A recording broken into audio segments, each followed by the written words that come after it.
listo para estar actualizado con las noticias en La Calle. 8 minutos en la calle La Mandamás y es momento de la actualización informativa con Eduardo Hernández de Blue Radio. Eduardo, bienvenido como siempre.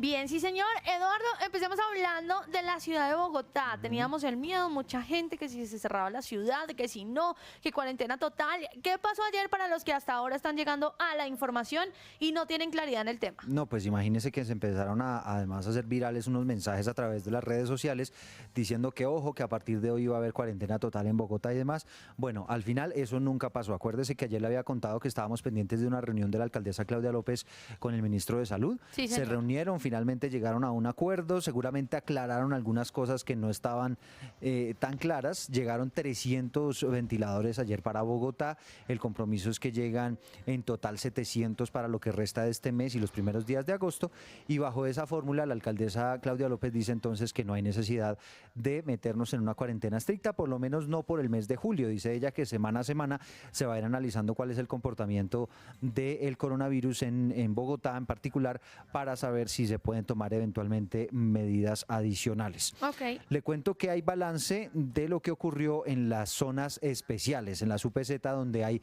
en este momento una cuarentena estricta. Acuérdense, en las localidades de Kennedy, Ciudad Bolívar y de Bosa. Se impusieron 141 comparendos por el incumplimiento de la cuarentena, 52 comparendos por no estar utilizando los tapabocas en debida forma, específicamente allí en esas zonas. Además, se cerraron 148 establecimientos de comercio en estas 5 zonas, 120 en la UPZ, o sea, en la zona que está ubicada en Ismael Perdomo, en la localidad de Ciudad Bolívar, que abrieron sus puertas a pesar de que estaba esta cuarentena estricta en esa zona de la ciudad. Además, recuerde usted que se suspendieron desde ayer los servicios en 3 estaciones del Portal de las Américas. Sí, hablamos de Patio Bonito, de Tintal y del Transversal 86. Eso implicó una reducción de 8.300 usuarios en ese punto del sistema, de acuerdo con ese balance que entregó el distrito. Y obviamente hay unas medidas muy estrictas en el Portal de las Américas. Si es que usted quiere entrar, hay unas filas largas porque están haciendo unos protocolos estrictos en ese portal donde se ha declarado la alerta naranja. Así que eso es más o menos lo que está pasando en Bogotá. Hubo noticia, Dianita, con respecto al desempleo. Oiga, mucha gente impresionada por la cifra tan terrible de la cantidad de empleos que se perdieron en el mes anterior, porque Sí. mucha gente decía, pero ¿por qué si ya el mes anterior se pudo empezar a abrir? Lo que pasa es que hay empresas que ya no aguantaron, Edu, empezaron el primer mes, soportaron un poquito, el segundo mes quizás de pronto ahí con las uñas, y ya el tercero dijeron, no, ya lamentablemente no podemos más. Pues mire que el director del DANE dice, mire, de 1 millón de personas que quedaron desempleadas en el mes de abril, aproximadamente 500.000 volvieron a conseguir empleo en el mes de mayo, pero hay 500.000 que tenían trabajo y que ya no lo tienen como consecuencia de esta pandemia.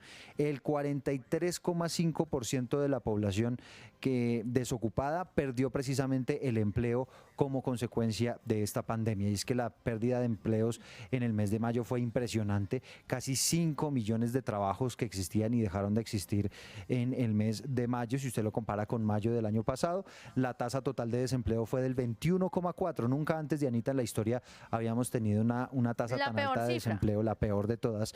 Y en las grandes ciudades es peor. Si usted coge las grandes ciudades y sus áreas metropolitanas, esa cifra llega al 24,5%. Así que aquí hay una evidencia muy clara de que efectivamente las pequeñas, las medianas empresas y las empresas citadinas pues son las más golpeadas como consecuencia de este tema.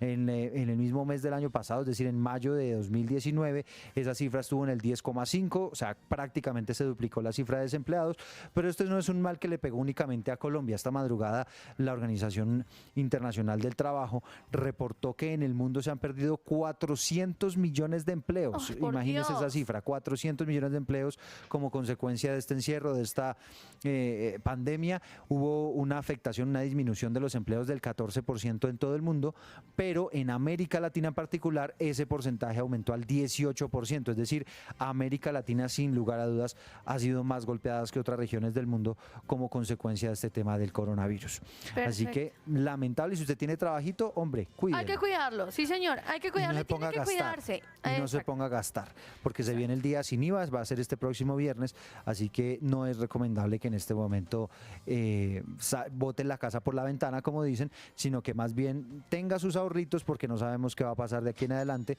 No se ha descartado, por ejemplo, que haya unas nuevas cuarentenas, como está ocurriendo en la ciudad de Cartagena, donde se amplió la cuarentena, como está ocurriendo, por ejemplo, en Barranquilla, donde también se amplió la cuarentena, una cuarentena más estricta por la velocidad de contagio en esas zonas del país. Eduardo, Señora. hay que decirle a la gente, ahorita en un momento vamos a estar hablando aquí en la calle de protocolos para restaurantes y de protocolos para los aeropuertos, pero esta pregunta me la hacen todos los días. A ver. ¿Ya se puede viajar a otros departamentos? ¿Las terminales están habilitadas? Bueno, por eso le tengo noticia. A nivel nacional no, pero eso depende mucho de las autoridades locales. En Boyacá hoy comienzan ya los transportes intermunicipales. Eso sí, entre municipios del propio Boyacá, digamos en un círculo muy pequeño, pero habilitarán a partir de hoy la terminal de transportes de Tunja, de Duitama y de otros municipios en el departamento de Boyacá que van a empezar hoy a viajar por tierra, eso sí, bajo estrictos protocolos, y allí se está anunciando, por ejemplo, Dianita, que va a haber seguramente un aumento en las tarifas de los pasajes, porque como los buses no van a poder llenarlos como los Claro. llenaban antes, entonces seguramente las empresas de transporte van a terminar cobrando un poquito más por ese pasaje. Boyaquito, pregunte pues, mi amor. La gente, pues más que todo el área consumidora, profesional, pregunta, ¿y los moteles?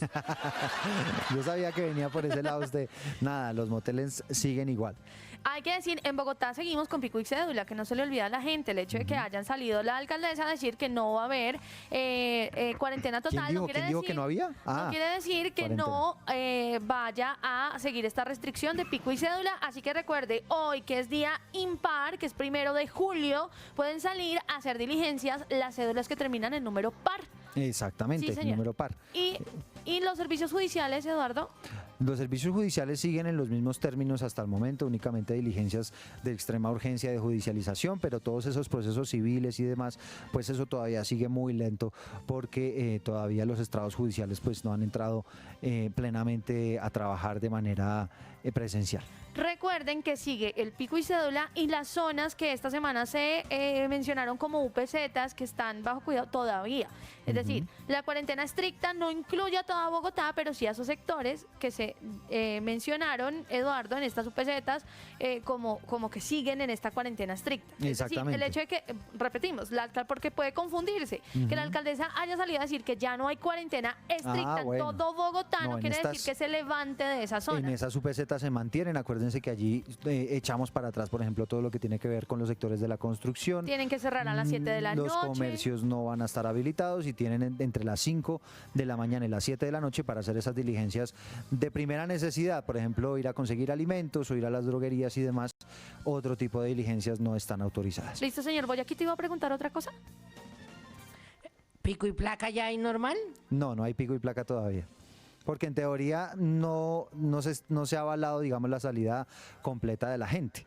Únicamente está saliendo a la calle quienes tienen las excepciones. Pero claro, usted me dirá, pero es que ya hay 43 excepciones. Sí, obviamente eso genera que haya mucha gente en la calle, pero no quieren poner pico y placa porque al usted poner pico y placa obliga a la gente a montarse en el transporte público y entonces eso termina colapsando Transmilenio, que lo que se pretende es que no tenga una capacidad mayor del 35%. Les contaremos cuando cambien las medidas. Por ahora sigue pico y cédula, siguen las UPZs con estas medidas especiales. No hay pico y placa. Cuando se levanten esta medida como la del pico y cédula en Bogotá, pues obviamente les empezaremos a contar. Y recuerden que la cuarentena nacional va hasta el 15 de julio por ahora, ¿sí? ¿Me corrige, Eduardo? Sí, vamos hasta el 15 de julio. Por ahora. Y la emergencia sanitaria se amplió hasta el 31 de agosto, o sea que de aquí a allá todavía el gobierno tiene rango para tomar decisiones, todo dependerá de cómo vaya el comportamiento de la pandemia. Recuerda. Antes del cierre, Dianita, y Sí, antes de irnos a una pausa con las noticias, le doy un dato, y es que se acuerda que ayer habíamos dicho que era el último día para